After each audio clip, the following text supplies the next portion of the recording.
My name is Emily and I'm 30 years old. I've been married to Luke, who's 5 years older than me, for the past 3 years. As I sit down to recount everything that's happened, I don't even know where to begin. This isn't a tale of romance wrapped in a pretty bow. It's a painful, honest confession of choices I made and the damage I caused.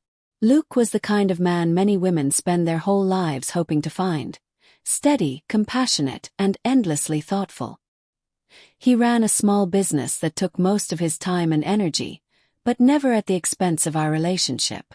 Somehow, no matter how busy he was, he always made time for me. He knew how I liked my coffee without asking.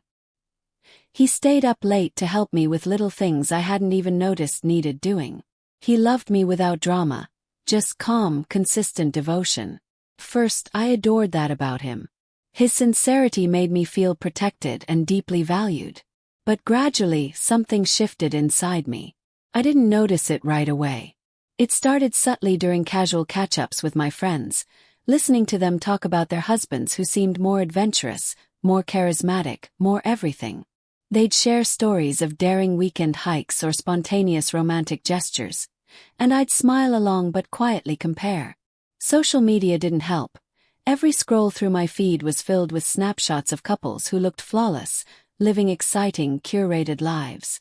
That's when the doubts began to creep in. At first, they were whispers, easy to ignore, but they grew louder with time. I told myself I was being ungrateful, that love wasn't about flash or flare. Still, the discomfort festered like a quiet storm building just beneath the surface. I began to wonder if I was even deserving of the kind of love Luke gave so freely. Did I really appreciate the life we'd built? Or was I chasing a fantasy that didn't exist? Then came the night that unraveled everything. It was supposed to be a fun night out with friends, laughter, music, and a few drinks. But the drinks kept coming and I kept accepting. I lost track of how many. One glass blurred into the next until I was drowning in a fog of intoxication and simmering resentment I didn't understand. By the time I stumbled through the door, barely able to walk straight, Luke was there, just like always, waiting to make sure I got home safely. But instead of gratitude, something dark twisted inside me. I looked at him and out of nowhere I lashed out. "I don't even find you attractive anymore." The words hit the air like a slap. Cruel, unprovoked, and completely undeserved. I didn't plan to say it. I didn't even mean it. But they were out, and the damage was instant. I saw the hurt in his eyes, raw and deep, a pain I couldn't take back. The next morning, I woke with a pounding head and a pit in my stomach. The night was a blur until I saw him sitting on the edge of our bed, staring at the floor in silence. That image is burned into my memory. "Is that really how you feel about me?" he asked, barely audible, repeating the words I'd hurled at him in a drunken haze. My heart dropped. I tried to fix it, grasping for excuses. "I was drunk, Luke. I didn't mean it. I swear." But he didn't raise his voice. He didn't accuse me or fight. He just gave a small, hollow nod, stood up, and walked out of the room. That quiet walk away cut deeper than any argument ever could. From that day on, things changed. He didn't confront me, didn't throw it back in my face. Instead, he became distant.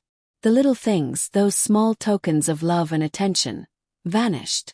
No more random texts during the day. No more shared laughter over dinner. Just silence. Cold, heavy silence. I tried to make amends. I cooked his favorite meals, even though I was never much of a cook. I left sweet notes in his bag, reminding him of our early days, of what we used to be. One night, I even reached for him in bed, hoping that maybe, somehow, closeness could patch the cracks. But he gently pulled away, his eyes full of tired sadness. "Not tonight, Emily. Maybe another time." I couldn't face the emptiness I'd created, so I ran from it. One Friday evening, overwhelmed by guilt and the suffocating quiet of our home, I told myself I just needed a night out to clear my head. But that wasn't the truth.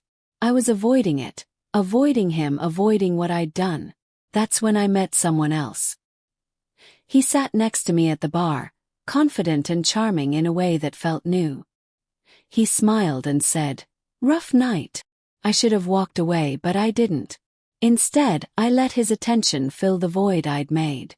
I let it feel good just for a second, to be noticed, to feel desired. And then I let him kiss me. The second it happened, a wave of sickness rolled over me. It wasn't passion. It was guilt, regret. And that's when I saw Luke. He was sitting in his car across the street, watching. No shouting. No confrontation. He just rolled up the window and drove away. The next morning I clung to the hope that maybe, just maybe, we could come back from this. That he'd give me another chance. I found him in the kitchen. He looked calm, but his words were final. You showed me last night what I mean to you. What our marriage means to you. I broke down, begging, crying, telling him it was meaningless, that I made a mistake, that I didn't even know why I did it. But he just shook his head. I need time, he said softly. Time to figure out what's left. He packed a bag and walked out the door. He never came back. It's been 6 months now. Luke has moved on. He's seeing someone new. A woman who lights up a room. Someone who brings out a smile in him I hadn't seen in years. He looks happy. Genuinely happy. And me. I'm still here, alone in the aftermath of my own choices. Most of my friends have quietly stepped back, unsure of how to support me. Even my mother, when I finally told her everything, could only shake her head and say, "You had a man most women would pray for, and you let him go." She was right. There's no fairy tale ending here. No grand redemption. Just the heavy weight of remorse I carry with me every day. If there's anything to take from my story, it's this. Hold on to what matters, because once it's gone, no amount of regret can bring it back. I had everything I needed, and I let it slip through my fingers.